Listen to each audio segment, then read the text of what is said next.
Ronnie, come here, man. Carl, man, your favorite album is self-titled. Buckle Up for Chi. I won this guitar. And I want to give it to you, man, because this is your favorite album. Dude. Yeah, man, you love this album, and can we do this again? You're one of my best friends, man. Dude, man. Yeah. Seriously? Yeah, dude. God. Love you, man. Love you too, brother. Holy. Put it on your wall. Think of me. I'm going to play this shit. Think of Buckle Up for Chi. Damn, dude. Buckle Up for Chi, though. They gave me this guitar because I did an auction. Dude, thank you for sending me all these pictures right before we start. I'm going to definitely add them to the show. What are you drinking tonight? Miller Lite. Miller Lite. Beer never broke my heart.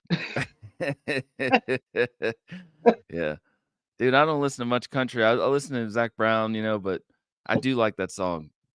Cold yeah, I don't listen to much country either. I listen to old country. Willie and Waylon and Johnny and all those fellers. That's awesome. My dad listens to old country too. So since we're you send me these old pictures, look what I'm drinking tonight. Old Pabst Blue Ribbon, dude. And speaking of, you're wearing a Blackstrap shirt. Tomorrow night is the first anniversary of Blackstrap opening, and they're sponsored by Pabst Blue Ribbon. I saw that package deal. Yeah. Yeah, and they're gonna have like all kinds of giveaways and stuff. So I'll try to snag you some swag. Yeah, don't pay. I mean, unless it's like free, but I don't want you. No, it'll be like it'll be free stuff, I'm sure. And we have the album listening party for Kyle's new band with Kerry King. Yeah, I saw that. Yeah, that came out today, I think. It came out today. I listened to it like 3 times. It's really good. If you like thrash metal. I love the single they put out. Yeah, and for people, I think it was it Idle Hands? Yes. Okay. I think so. But dude, man, you've been on the show a couple of times. I have my notes. The first time you were with, it was Chris Chambers, and it was Kirk. I think that was it. Yeah. And then me. Yeah. And then you. And then the other time, you drank beer out of Nathan Mowry's boot. Yep, I did. So, what did I think you may have told me, but what did that beer taste like coming out of Nathan Mowry's boot? I mean, he's been wearing that all day. Nathan Mowry sets up the show. He's about to film, and you pour beer. Go Carl!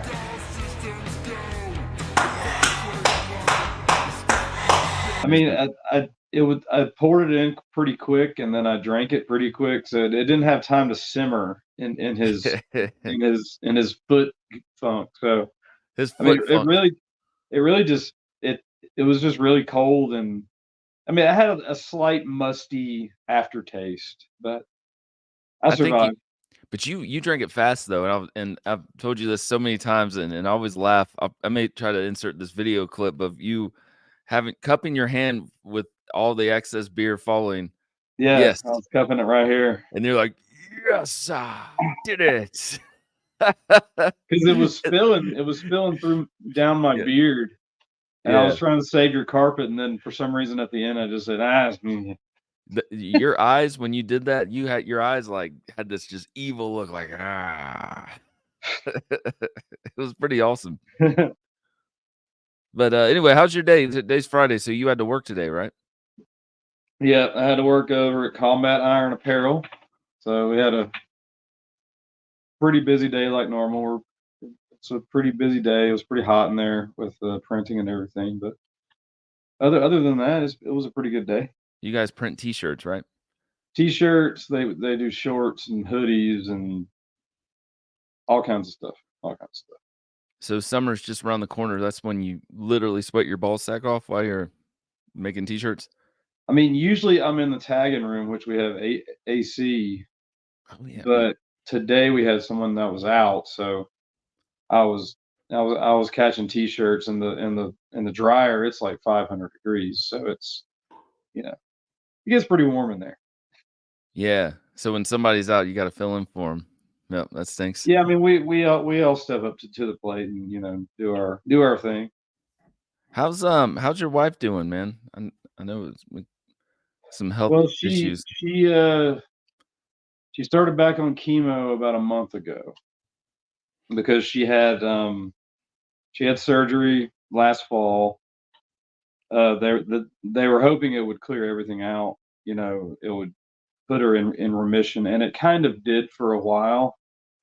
But she was still getting the cancer cells were still in her bloodstream, and then it reattached to her liver, way smaller than it was before. So it's just minor. I don't know what stage it is. It's not stage 4 colon cancer anymore because the part of the colon was removed for surgery, and she had those ablations done in her liver. So that kind of cleared that out.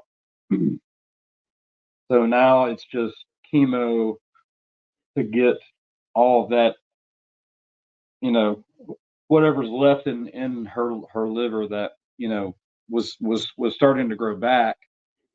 So hopefully, it won't be a year and a half of chemo, I'm sure. It'll, and then maybe some surgery after that, and then we'll see from there. But it's been a rough 2.5 years, man. It's been tough with that diagnosis. Yeah, man. When she's doing that chemo, does she do it at the hospital, or can she do chemo at home, or is it? Um, it's both actually. She goes to Northeast Georgia Medical Center, Long Street Clinic, I believe, is where she technically goes, but it's over by the hospital here in Brazelton. It's the cancer center there. So she does. I think she does about 4 hours there. Um, Previously, she had a few more drugs that she was taking, so it was like up to 6 hours she had to sit and just you know have the medicine given to her, and then she has a 48-hour time release pack that she wears home. So all day, the rest of the day Monday, the rest of the day Tuesday, and then she goes back on Wednesday of every other week essentially to get that pack, taken off, and then so it drags her down. I mean, she's been kind of nauseous lately, compared to before. She wasn't as nauseous, but she's just really tired, really nauseous, just not feel, you know, it's some pretty hardcore drugs, so they aren't Man, for the faint of heart. yeah. When did I know you met her? What year was it when you met her? I mean, how long was that? I know the story's funny. You got to tell. You were with Matt brought her over, right? He was dating her. Yeah, yeah. Matt, my friend Matt Hurd, we've known each other since we were infants, Babies. essentially. Basically babies. But he brings her over to my house. I guess they were out on a date, and then they come over to my house, and uh, he's like, "Carl, what? Play some guitar and sing some songs." So I'm out on the front porch on in Gainesville, just playing my guitar, singing some songs, and then we're drinking. I'm drinking High Life. Matt's drinking liquor like usual. But he falls asleep, and then me and her just wind up, pretty much staying up almost all night, just talking about music and just connecting that way, and then becoming friends, and then eventually we started dating. June 1st, 2013 was our official we were together. So Wow. Yeah, that's right around right after my son was born. That's pretty cool. And man, I'm looking at your background here. You got such a cool setup. The well, I mean, Deftones guitar. That you got to talk about this. I won this raffle for Buckle Up for Chi. yeah, yeah, and like I'm just hanging out at your house. We're in between interviews, and I'm outside smoking. I think in between interviews, I usually go outside and have a quick smoke and pop a beer open or something like that. But you're like, "Where's Carl? Where anybody see Carl?" And like someone comes and grabs me out from outside, and I come in, and you're just like, "Well, Carl, you're one of my best friends. and I know this is your favorite album. And then Ronnie brings out the guitar, and you're like, I'm gonna give this to you because I love you, and you love this album. And we hugged, and I was just like, kind of it blew my mind, really. And Dude, you remember what you said? You're like, you're so like, it seemed like you're so surprised. You're like, can we redo this? Can we redo this on camera? Because it just threw you off so much. yeah, because I was You're just like, what's going I on don't know what I'm doing here. Do you remember? I did Good Company, 7.5 years, and a year of it. After a year, you came over and started taking pictures. Do you remember that Yeah, first time you came over with your camera and everything? And how did that go, man? I mean, do you it remember that? was. I'm trying to remember what the first interview I did was. Ooh, I should have done my research on that. It was It wasn't it Corey? Corey Lowry? I'm thinking maybe, No, or it wasn't Corey because I haven't seen I, Corey at your house. I've met him before, but not at your house. we'll have to go I'm back trying and to think. remember which one that is. Trying to think who it was. But I mean, it was kind of a trial by fire, because I'm not used to doing, as a photographer. I'm not. I don't shoot a lot of people. I do more artistic landscape, black and white, stuff like that. So I was just like, I know I can do it, and I did it. And over the years, I've gotten better equipment, or gotten better with the lighting. I'll talk to the director and the lighting guys and tell them, kind of like, oh, that's just too harsh, or what color temp you're using, so I can set the white balance and Yeah, correct everything that I need to. and So, before you didn't have the camera that was quiet. Remember, so you would take pictures like before and after. yeah, exactly. And now I have a mirrorless, so I can take pictures throughout the interviews. So it was a little. I was, I would be able to watch the interviews, which now I can just shoot it and then watch the interviews later when they come out. But it was because, like, I like to capture stuff as it's happening, kind of like at a show, like at Blackstrap or something like that. It's like you're in the action, or you're talking, your hands are moving, or you have a certain expression, or you're holding a certain prop, and it's an important prop to that guest you have. So, Dude, you do such a great job, and you've seen I've framed stuff like over the years. oh yeah, I mean, like, you have. I mean, you've given stuff to so many people, like Kurt Thomas, of course. His skate deck, which I have one of those. Yeah. I mean, Wh- I When can't did even you remember. when did you start realizing that you could when did you want to start taking pictures, man? Like when was your first time you got the camera? I mean, would you go on YouTube and like how to take pictures? I don't Like I don't think YouTube existed because, like, I feel like I was always taking pictures. I was always interested in imagery, or you know capturing something. Because I always had, like, the little. I mean, as you know, I always had the little Kodak, yeah, disposable cameras. We went to we all had concerts and this. all that stuff. But even before that, I had this blue Polaroid camera that has the pop-up flash, and I still have it. It's in my display case in there, and Oh, it that's still cool. works.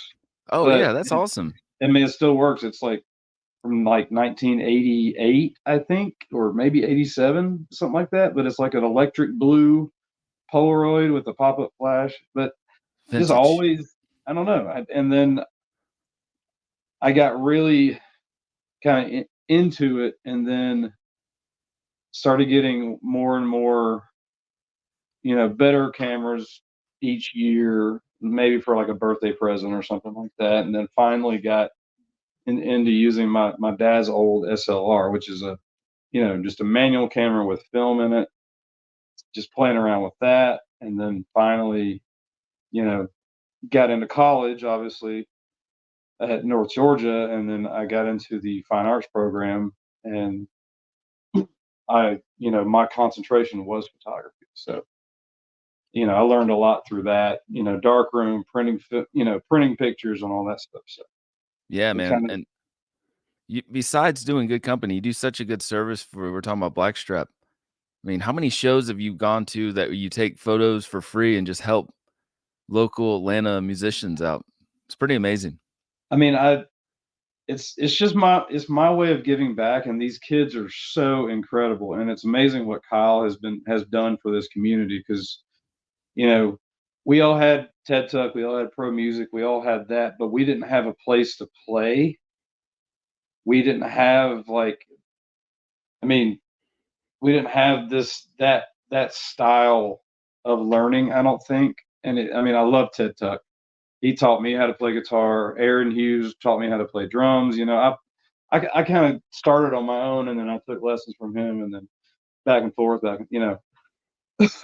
but what he's done for these kids, and they're forming bands within the school, and then they're playing at Blackstrap, opening for, like, last night, a band from Blackstrap opened for Weed Eater, which Oh, was, yes. Saw Thursday, video of that. May 16th, which today's the 17th,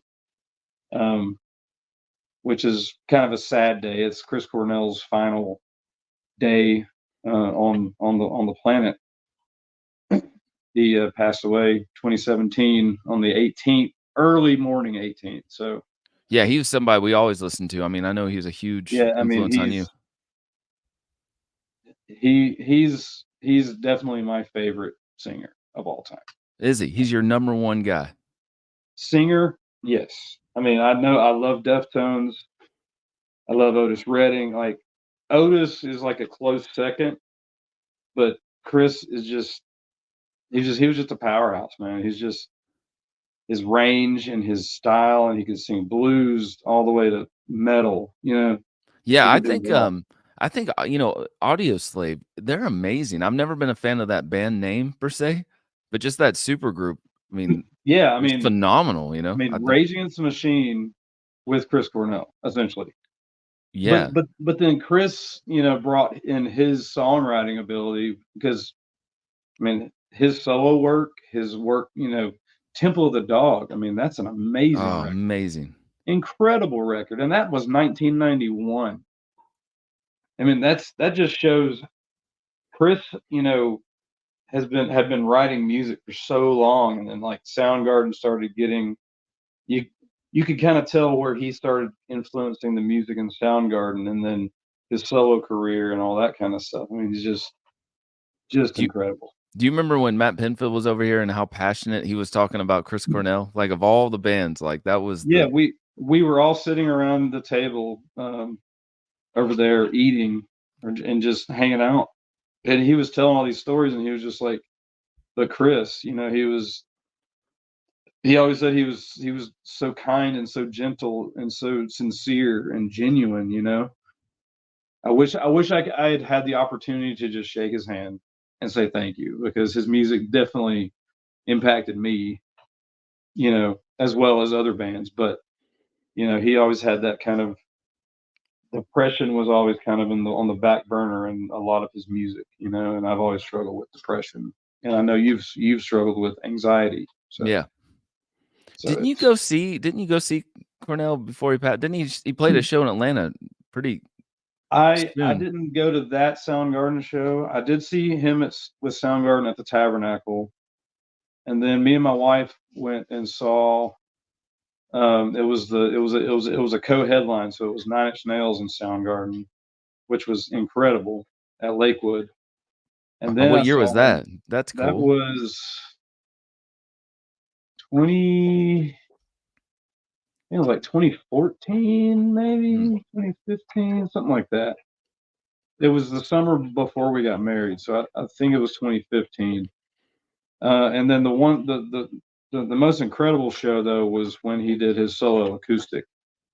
It was the first Oh, songbook amazing. tour, and it was at Center Stage Theater, and it was just intimate. He's sitting there with an acoustic. He had a cellist play on, Fell on Black Days and stuff like that. A few of the, but mostly it was just him, and his voice was just incredible. Okay, Absolutely. here's the last thing I'll say about Chris Cornell. What's your favorite? What if you had to tell somebody like go check out this Soundgarden album? Is there one? What's your go-to Soundgarden recommend? I recommend this one album by Soundgarden. I mean, all of them, right? But I your mean, favorite one. it's close between Super Unknown and Down on the Upside. Oh yeah. But Slaves and Bulldozers, I would tell them to listen to first off of Bad Motorfinger because it shows his full range. He's got the scream, he's got the blues, he's got that beautiful high pitched voice of his. So it's really hard because and then his solo work. I mean, Euphoria Morning and Higher Truth. Those two albums are just They're really good. I have to check those out, man. incredible. Are they? Yeah. Just impeccable albums. I've really got to go back and check that out. And it's funny. We both like Zach Brown Band, and Zach Brown Band. One of their albums before Chris passed, he did a song with them. So he did "Heavy as the Crown." So I thought that was pretty cool. It was random, you know. Yeah. Hey, going back when you mentioned depression and anxiety, like I've dealt with anxiety in the past. Have you ever dealt with anxiety, or you just dealt with depression, or both? I think the older I've gotten, my anxiety has gotten worse. Like I was always anxious, to get up in front of people and talk because of my stutter I had a really, bad stutter back in the day. Yeah. I mean, that's where my anxiety was. But now it's like I go to Walmart and no one's going the correct direction, and it just creates tension and anxiety. Like I just want to go straight, and it's like driving. You want to stay in your lane, and then these people should stay in their lane. But Yeah. shopping gives me anxiety. I understand, man. I had to see therapy on it at one point, but it's the when it sounds like when you're not in control that gives you anxiety. Like you can't control these other people and their shopping carts and moving all around, and Yeah, it's a lack exactly. of control. It's the lack of, and it's not like I want to control everything. I just want it to be. I want order. Right. I don't want chaos. Like chaos gives me anxiety. Yes. The Like chaos gives me anxiety too. Like I can't watch the Lucille Ball show Lucille Ball, yeah. because it's just too much screaming and too much chaos at all times, and it just gives me so much anxiety. I cannot watch that show. It's just something. It's just chaos. Chaos is my anxiety, I think. Yeah, but you love horror movies, right? So horror movies have some chaos, but that's But the horror movies, it's just a build of tension and then a release.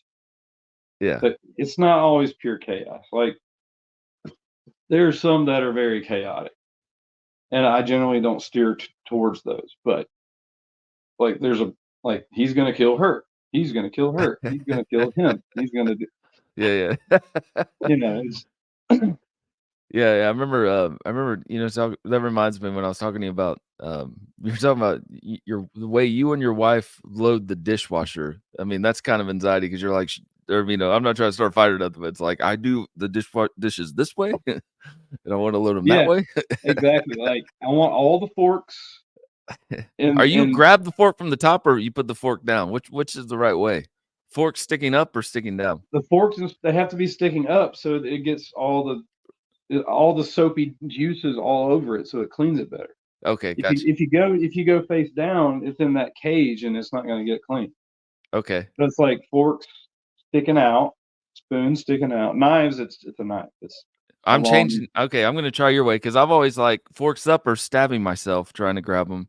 Forks down. But what about knives? You don't do knives up, right? You do knives down, right? You're not going to knives down, but it's a flat. But like spoons will get stuff stuck in the grooves, and if they get stuck together, and it's just, you know what I'm saying. I know. But also rinse dishes before I put anything in. I always do that. I'm so OCD about it. It has to look clean before I put it in. It's like there'll be like peanut butter all over a spoon. I'm like, just lick the peanut butter off the spoon before you like it's like cleaning your plate. Just it's easy. Yes, and my kids do this. My son's over there, so I'm see if he can hear me. But they take the bowl of cereal and then they just put it in the sink with all the cereal and the milk. With It the just looks like a Yep, fresh bowl of cereal. that's everyone else in this house. I'm um, I'm like, oh, I drink the rest of the milk. I mean, I clean my plate. You know how I can eat. oh yeah, I've seen you. Yeah, I can eat. But We're getting I old, always man. clean my plate and I scrub it, and it's like that's it. I don't use many dishes. So Yeah, man. And going back when you were talking about depression, I know you dealt with that in the past. I've dealt with that. I'm kind of like you, opposite. Like you're now dealing with anxiety. I'm kind of dealing with depression. We're kind of opposite. Like, yeah. um, with the depression you've been in, what do you recommend for somebody that's younger? Maybe like you see these young kids at Blackstrap, and maybe they're going through depression. Like, what would I didn't prepare you for these questions. I'm sorry, but is there certain like advice you would give them? Like, hey, man, I've been through that and I made it here. I'm out to the other side. Do you have Um, advice to give somebody younger that's going through that? I mean, don't stay silent. Speak to someone, whether it's a friend. I reached out to my friend. Like, thankfully, I had my friend Matt. For a very long time, it was me and Matt. Like, he struggled with depression. I did too. We were both bullied, picked on for various reasons. I was picked on for my stutter. He was picked on for a speech impediment. And we bonded over music. I've always bond like my best friends, and that's including my wife. We've always bonded over music that moves your soul in some way. And that's me and him like escaped into music. Me and my wife escape into music. Me and you escape Escape. into music. Yeah. It's an escape. And then these kids at Blackstrap, forming these bands, and some of these kids may struggle with depression, but it's amazing that they have an outlet to release. Like Good point.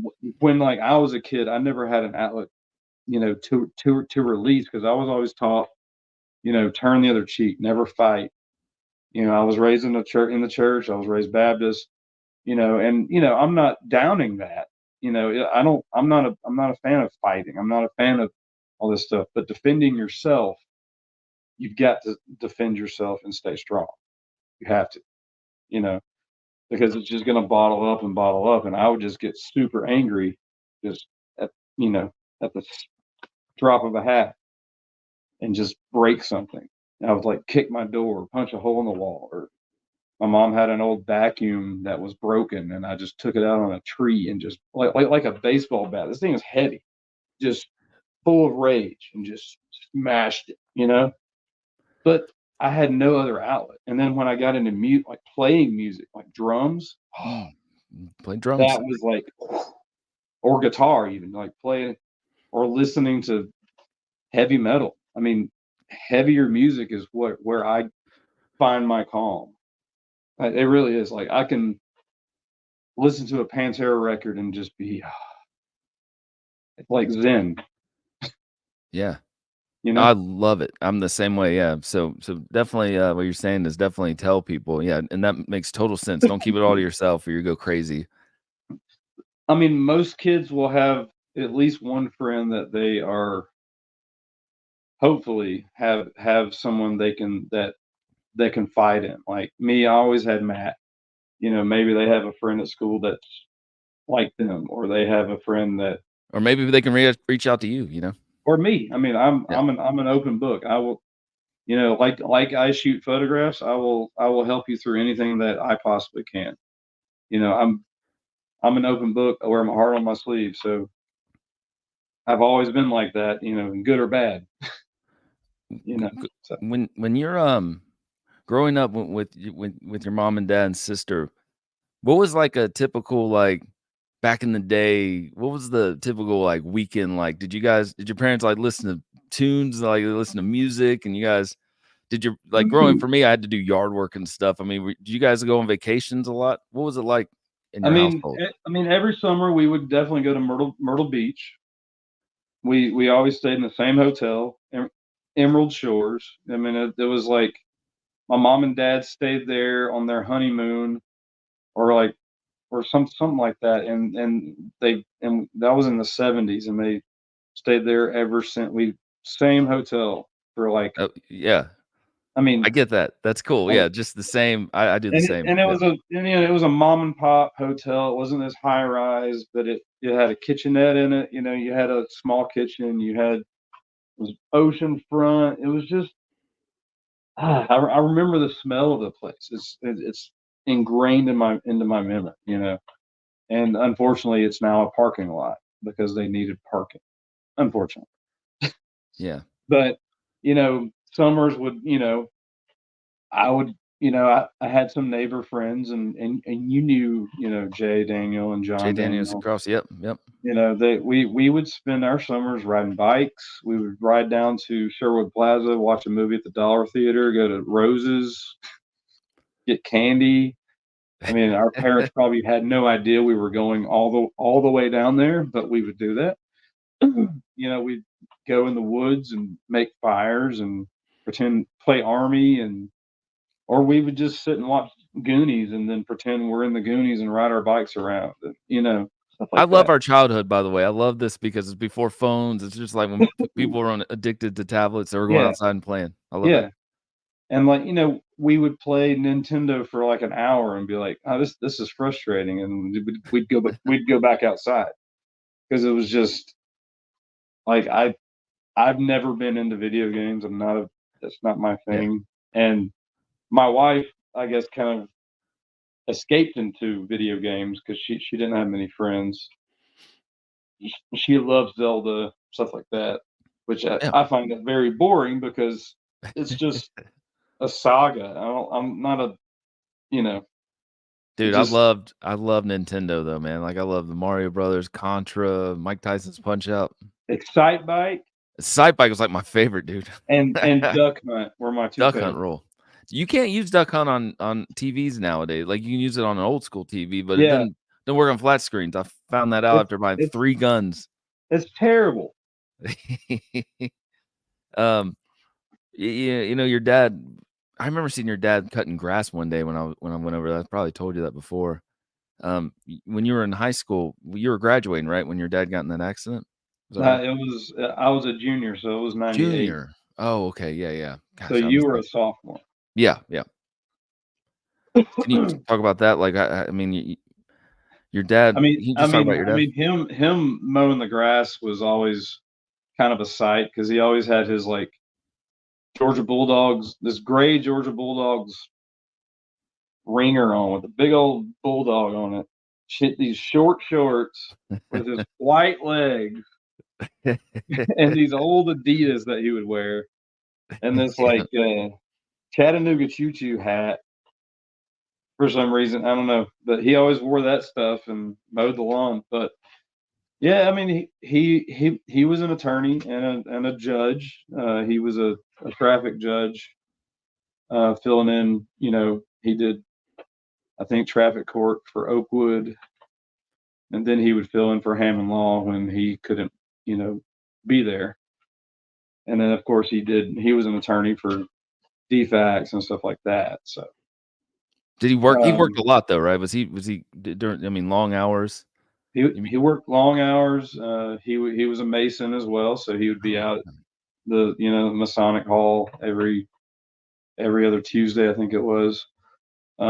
He was involved in Boy Scouts because I was in Troop 26. So eventually he became Scoutmaster, which is he was my Scoutmaster when I got my Eagle, which was pretty cool, you know. So yeah, that's really cool that he was involved with you.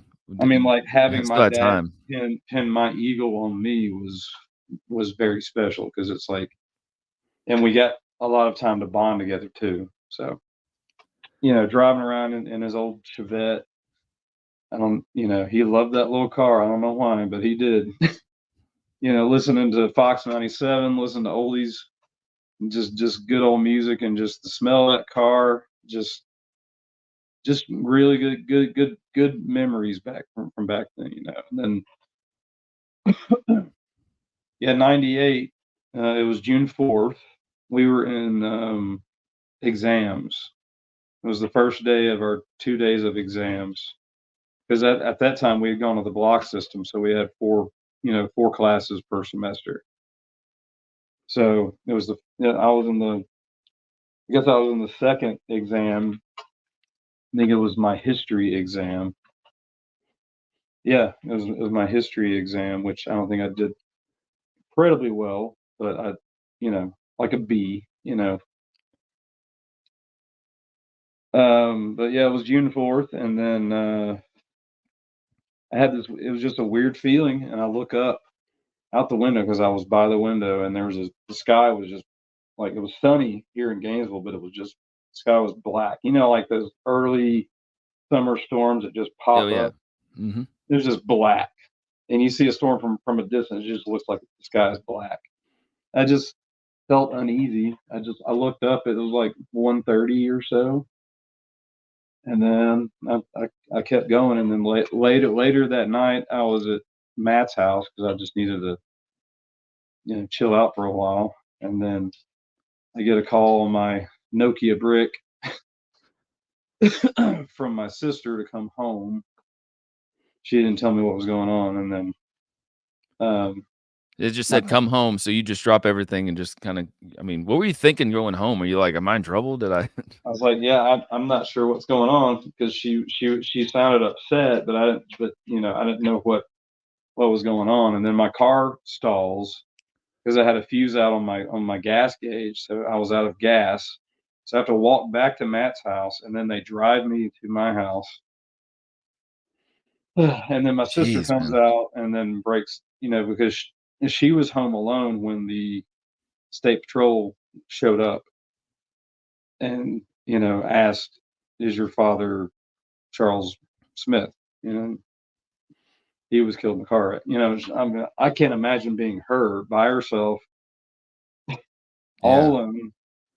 She was home for the summer from college, and it's just like, Jeez. I geez. never knew that. I never knew that's how it happened. And then your mom, I mean, where was your mom at? I mean, at the time. My mom was working. She worked at Kaiser Permanente as a pharmacist. It was a really good job for her because she had worked at small places here in Gainesville, and then up in Dahlonega she worked at Sisk Drugs, and then she finally got this job, which was a really big boost for her. And my dad was about to take a position as a adjunct professor at North Georgia because he had a history degree, so he was going to teach history, which was his passion. Law was something he did. History was his passion, and he loved teaching. Like, he was so intelligent. But my mom, Wow. I never knew this. That's. I mean, yeah. So me and my sister are across the street at the Daniels house, which is just right across the street yeah, right across. from like our carport essentially. And then my godparents, the Olivers, came over, and her friends from church. There was a few couples that they all went to dinner with or all hung out with. They were all over there, and my mom and we see my mom's car drive in, and it's just like, and then about a minute later, I see my mom collapse because they told her, but I was across the street. For some reason, I wasn't allowed to go. I was like, You saw her collapse in "Huh?" the yeah. in the driveway. So Oh man, I'm so sorry, yeah, man. but yeah, I mean that's how we found out. Yeah, he hydroplaned into another vehicle, and then yeah. Yeah, when you were I remember when you were telling me like the last thing you told him, right? You're kind of, and we don't have to harp on this forever, man. We can move on, but I just remember you were like you were rushing because you had to study or something, or you had finals. Yeah. Yeah, we had finals, and I was running late. I had long hair, and I'd gotten up late. I was in a bad mood, and I was rushing around. I'd washed my hair, blow dry. I had hair down to here, Yeah. and you remember that, but I was just rushing around, and he was at the sink washing dishes. My mom and dad were always a team. They always did everything, laundry, dishes, cleaning, whatever. It wasn't like the woman does this, the man does no. It was whoever's available to do it does it. Yeah. So I was rushing out to the carport to get in my car, and he looks back and says, "I love you, son." And I look over at him, and he's smiling, and I just like, "All right, I'll see you tonight," or something like that. I didn't, Yeah. I didn't, and it sucks because I was like, my mind was like, I got to get to school so I'm not late, and then, but yeah, that was the last time I saw him. But he looked good. He looked good, and he looked happy. So Yeah, man. Do you ever have like dreams of him ever or after that, or is it do you ever like revisit? Like, do you ever feel like he's kind of looking over you, kind of thing? I don't know. I definitely get chills sometimes when I'm like stressed or something, like financially, or like I feel like a warmth. So I mean, I feel like he's still here. I mean, I'm not religious, but I feel like his spirit is with me. Yeah. So to comfort me somehow, I don't know. It's kind of hard to explain. Dude, you know what? Like now when we both have kids, right? So like I have this thing where every day when I go to work or I leave my kids, I always say goodbye, I love you. Like, and I think of you, I think of like that, like, you never know. So I'm do the you get that same with way. your family? Yeah. I'm the same way. So I make my lunch, brush my teeth, uh, I pre-crank my car to get it warmed up, just because it's just my habit. Same. Yeah. And then I go load the car up, set up the map for work, make sure there's no wrecks or anything. I can go the back way. Then I come back inside. I kiss my dog Ruby. Then I kiss my wife, because it's like 1, 2, 3. So my dog Ruby, then my wife's right there, and then I go around the other side because he's he wants to sleep with mommy and daddy right now. So he sleeps in between us, which is actually kind of nice because we get to cuddle, and it's just Yeah, I he's love my that, little dude. man. But I don't always wake him up. I do sometimes, but I always tell him how proud of him I am. Tell him how much daddy loves him, and I always know that his daddy loves him before and then I kiss him, and then I leave. So every day, it doesn't matter. Okay, so we have to talk about this. And how you got into Deftones. That's like our favorite band. You and I've seen them a million times. You've seen them more. How did you get Yeah, into Deftones? Can you talk about that? Andy gave you a yeah. tape, I mean, didn't he? I had never even heard of Deftones, but I was I went to Lakeshore Mall, which is the mall here in Gainesville. It was like, Oh, I used to work there.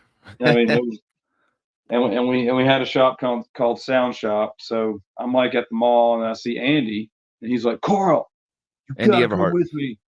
Yeah, Andy Everhart. He was hit by a car in '97, Yeah. like right before Around the Fur came out. It was like a week before. He was crossing the street, was killed crossing the street, unfortunately. But I was at the mall, and he was like, "Carl, you gotta, if you have any money, you have any money?" I was like, "Yeah, of course." He's like, "You gotta go to Sound Shop." So we go to Sound Shop because I parked over at the end where Sears is, which is kind of the end. I always parked because I wanted to walk towards Sound Shop because I was on that end of the mall, and then there was a record shop on the other end of the mall. Yeah. But we went to Sound Shop, and Michael Smith was there because he worked there. Yes, he's been on the show. Yeah, Michael C. Smith. and Andy goes over and just grabs a CD with this weird baby mucus thing on it, and just says, "You got to buy this right now. It's amazing." Yeah, I don't remember the exact words because I mean, I was 16, right. but he just shoves it in my chest. He's like, "You got to buy this right now," because it's in that big long plastic thing. You can't steal it. Yeah. Yeah, I And remember those. I remember popping those off when I worked at yeah, Blockbuster Music. Yeah. So you so gotta we check this out. So you trust him so much. You're like, all yeah, right, I got hardly any money, but I'm going to buy this without even, I Yeah, trust I mean, you. I think it was like $13.99. It was always expensive at Sound Shop, man. Or $15.99. It was up there. No, I think it was $15.99, Okay. which would be $17.11 with tax. You're putting your trust in Andy Eberhard right now. Yeah. You're So like, I bought a CD, and I'm like, Michael, go ahead and strip the plastic off, so he strips it off on Remember, the yeah, side we of used the to do counter. that. Uh-huh. So we go to my green Explorer, my green Yeah. Ford Exploder. He's like, he's like, you got to put on track 6. It's a freak. It's amazing. It's amazing. Is that Root? And Is it that Root? happens to be the song Root on Yeah. Adrenaline by Deftones. And from then on, I was just like, it blew me away. Just, Yeah, gosh. and now I've seen him 28 times. And you've seen him like 24, 2 or 23, or yeah, I'm 22, around there. 23. I don't know, something like that. And I would say this, dude. I remember. I know we've always talked about this, but it was so amazing. We went to see him one time, and I remember we saw him a lot of times, obviously. But I went to the bar to get a drink. Imagine that. And the couple next to me, I was wearing a Deftones shirt, and he said, "I like your shirt. We're about to leave. I got this backstage pass. Do you want it?" I'm like, "Yes." And then I go, "But I'm with my buddy." And then I remember he looked at his wife, and he's like, I knew we were gonna have to give both of them away. He goes, all right, give your buddy one. And so, how lucky are we? We go backstage, get completely lost backstage at Tabernacle. Tabernacle, yeah. Yeah. Do you remember what Frank said to us? We were playing pool. Deftones DJ Frank. Yeah. I'm trying to remember what he said. He said It's kind of a blur. I don't remember exactly what he said, but I remember there was a pool table and a bunch of ladies, and A he bunch basically of said, ladies. You guys gotta rap. You guys gotta go. Oh, you guys gotta go. Yeah, we were so young and dorky. We were like, hey man, Hey, we're going home. we did not like catch the vibe of maybe we're not wanted in this room. And we at this actually moment. went to get a beer, and it was like some IPA 420 beer. I forget what it was, but it was Sweetwater, but I didn't like it was Sweetwater. sweet. I It love was Sweetwater. I like yeah. It was Sweetwater yeah. 420. I remember. And we didn't like it then. I like it now, but then I was like, oh, what is this? This is not Pabst Blue Ribbon. This isn't Miller Lite. Yeah, this is not cheap. Yeah. And then we went on the road and followed him. I remember meeting Juan, and I remember bringing the guitar with me, and we got Chi. Met Chi. When we met Juan, I'm trying to remember what. I think that was that center stage. No, right? We met him at Tabernacle. Didn't we? Remember when the Prick magazine was going to interview him? Yeah, interview the band.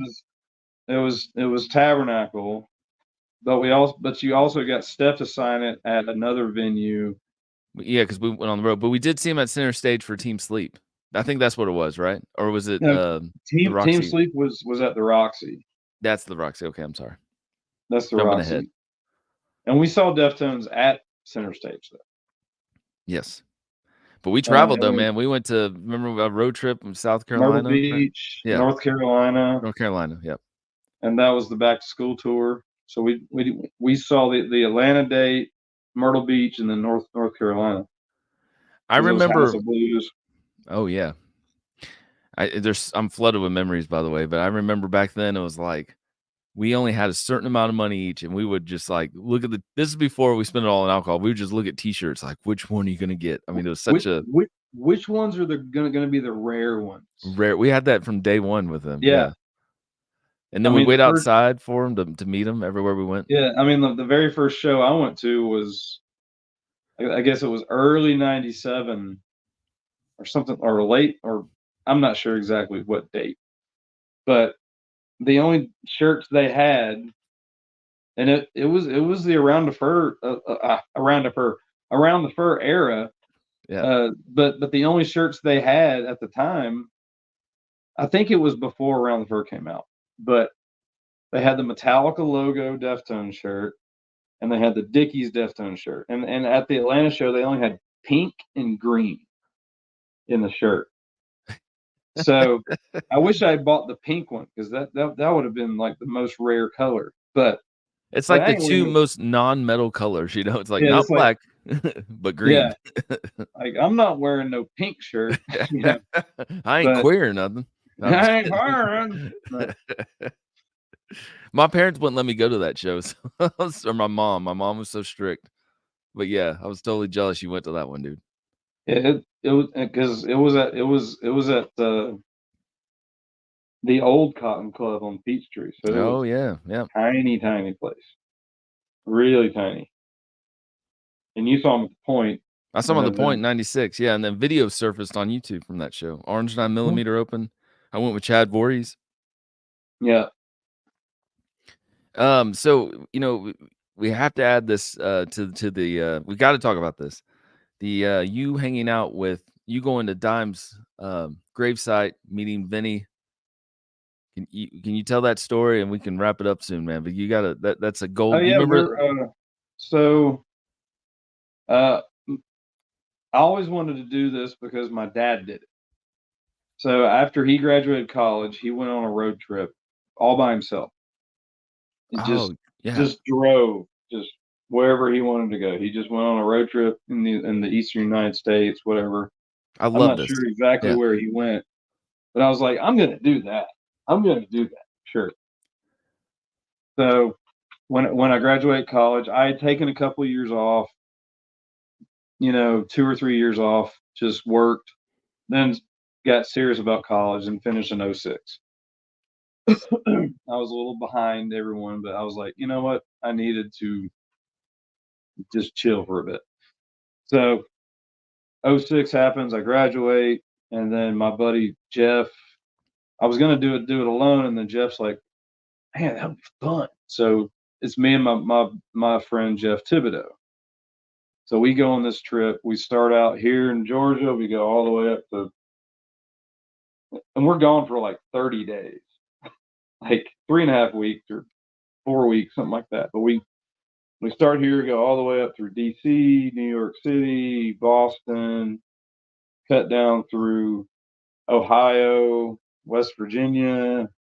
We go see, the place Dimebag got shot, the Alrosa Villa, Wow. and Yeah. then we go down to Texas, and we're like, we to pay our respects to Dime and go see their strip club, the clubhouse.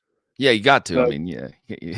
yeah, so it's like, all right, we're here, and it happens that the hotel I chose, which was a Super 8 hotel, that's the only place we stayed, was a Super 8 hotel. So we had this whole book of Super 8 hotels because you didn't have a lot of Google and cell phone, all this stuff, you know.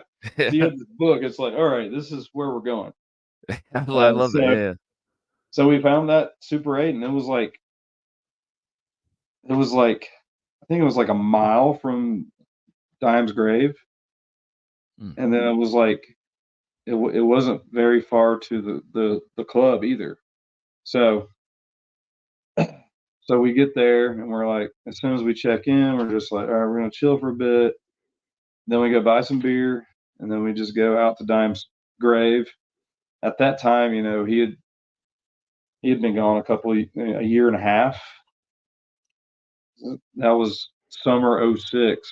So yeah, about a year and a half.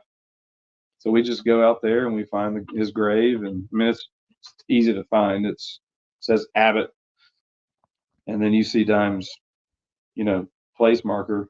And there's So no we just fence, by the way. So you guys are right up there, on. yeah, and there was no fence back Now then. there's a fence. You can't just walk up there Yeah, like you did. yeah. I mean, you can't go in there and sit, and I mean, me and Jeff just sat there for an hour, 2 hours, drinking beer, just you know, talking about Pantera and just paying our respects.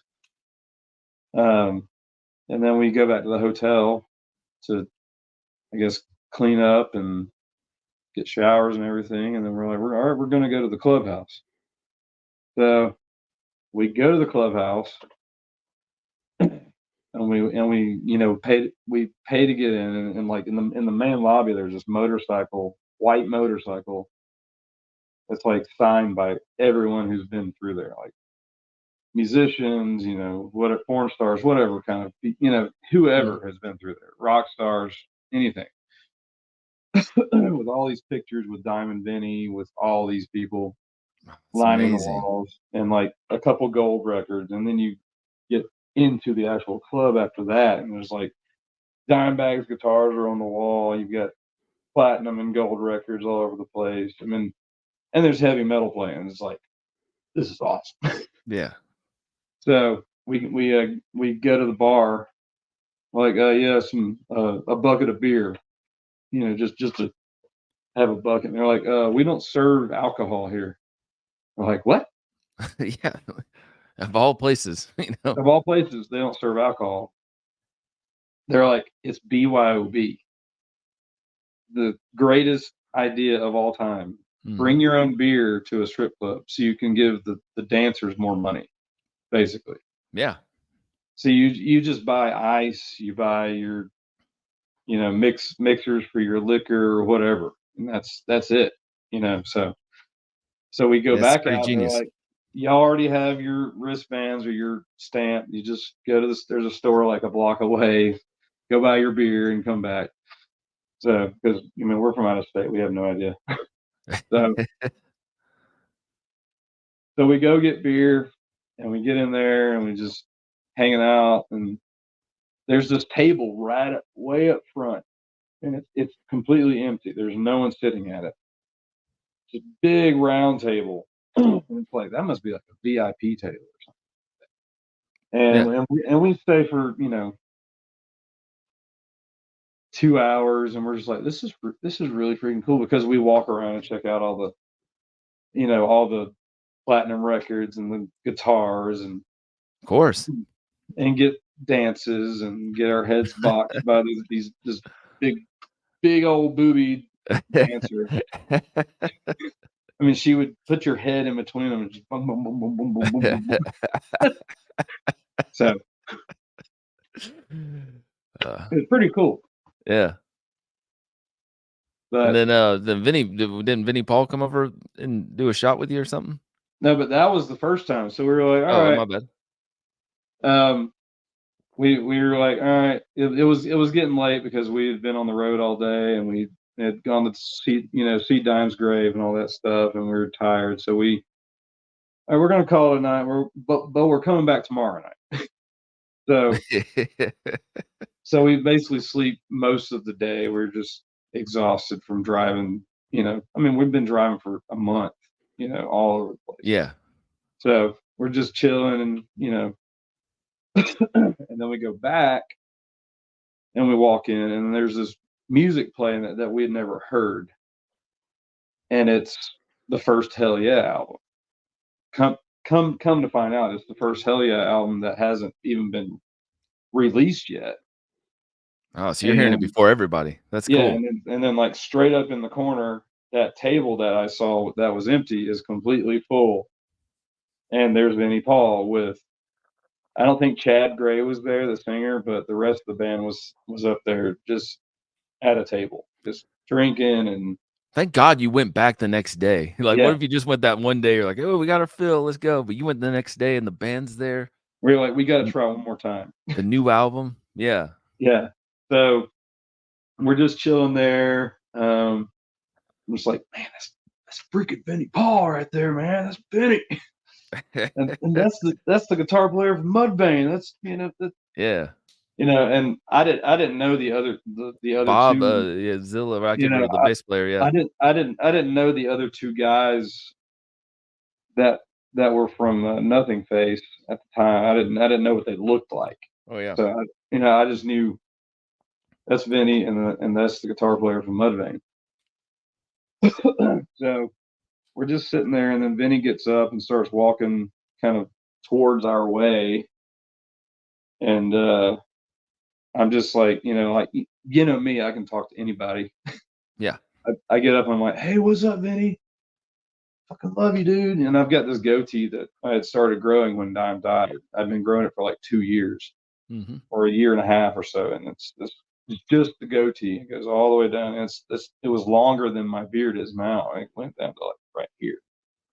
So it was like I started. I told him, like, I started growing this when Dime passed. He was like, "That's pretty awesome." Gave me a hug. I was like, you mind if we get a photo in the lobby or something like that? He's like, hell no, we're gonna get a photo right here. This is my club. Yeah. So I've got my little zip camera. You don't know if your eyes are open when you take a photo. It's so like old Yeah, school, you know. You just yeah. hope it And comes then out right. Yeah. so Jeff takes photos of me with Vinny, and then vice versa, me of Jeff with Vinny, and then I think he was going to the restroom to go pee or something like that, and then he comes walking back by, and he's like, "You guys want a shot?" We're like, "Yeah." So he's like, "Come on over to the table," you know. So he brings us over, and he says, "All right, guys, pour around black tooth." So we have a black tooth with Vinnie Paul, and it's freaking amazing. God, that's amazing. Oh my gosh. So he drank one with you too.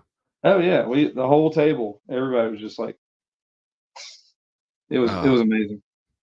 We It got was to see incredible. that's an amazing story, Carl, man. I remember we got to see Damage Plan. Remember in Atlanta? I'm so glad Yeah, you know we all went. That was so good. yeah. So I saw them twice because they played at the Roxy. No, Dime was at the Roxy.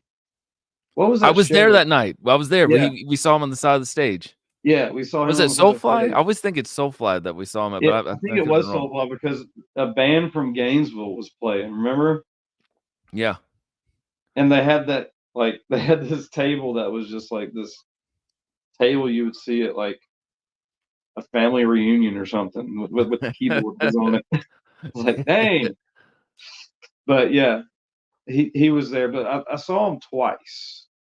But the last time I saw him was like 2 weeks, Yeah, it was maybe at the masquerade, right? masquerade in heaven. Like it was like 2 or 3 weeks before he was shot, Yeah. or something like it. It may have been a little bit longer, but it wasn't long. You know, it was the same tour. Hmm. I So remember Ronnie told me when he passed, and Ronnie was there that night at the masquerade. Who told you when they passed? Did you hear it? I mean, this is we before were social media, you know. This is word of mouth kind of thing. me and Jeff were watching TV, watching MTV, and breaking news. Dun, dun, dun, dun, dun, Yeah. it it came up there, and that Dimebag had been shot, and then we're like, oh crap! So I'm on the computer, CNN, Googling all this, with the limited internet we had Yeah. at the time. I mean, you know, oh 04 isn't that long of this 20 years ago. So internet was, hey Lennon, Hey, Lennon. here's my son Lennon. Oh, What up, there's man? Scott. What's going on? I love the slow back away from the camera. I'm slowly gonna creep. I don't know, like, if I drive your son absolutely crazy or if he secretly loves me. I can't. It's always this weird because I love messing with him all the time. I think he loves you for sure. He gives me that little side grin from time to time, Oh yeah, that side grin and and then that. I try to annoy him. I just punch. Yeah, But that's cool. You found. I mean, that's cool. I mean, it's unfortunate it happened, but it's kind of neat that you found out from MTV News. I mean, that's like how we all found out. Like Kurt Cobain died, and Lane Staley. I actually, think I found out.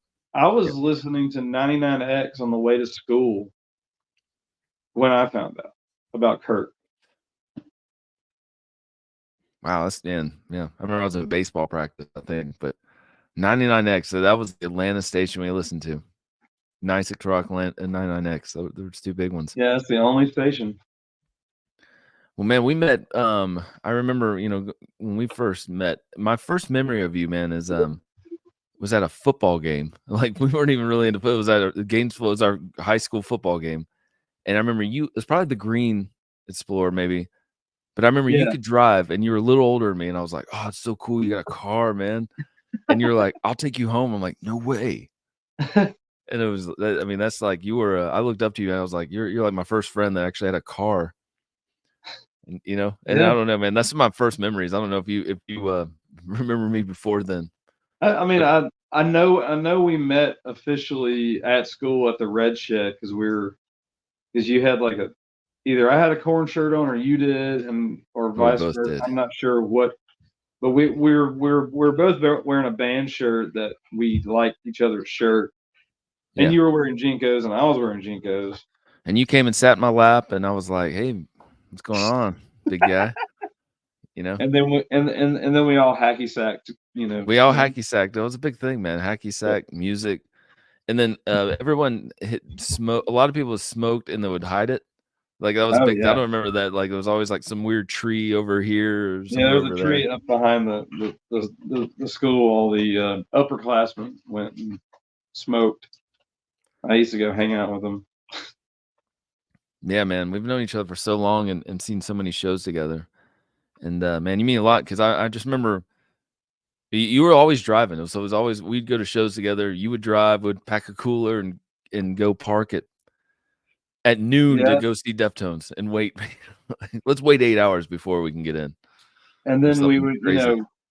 and then eventually we were like smart enough to get a hotel Yes. so we could go back and go pee and whatnot, and have a Yep. home base. Room service at the end of the night.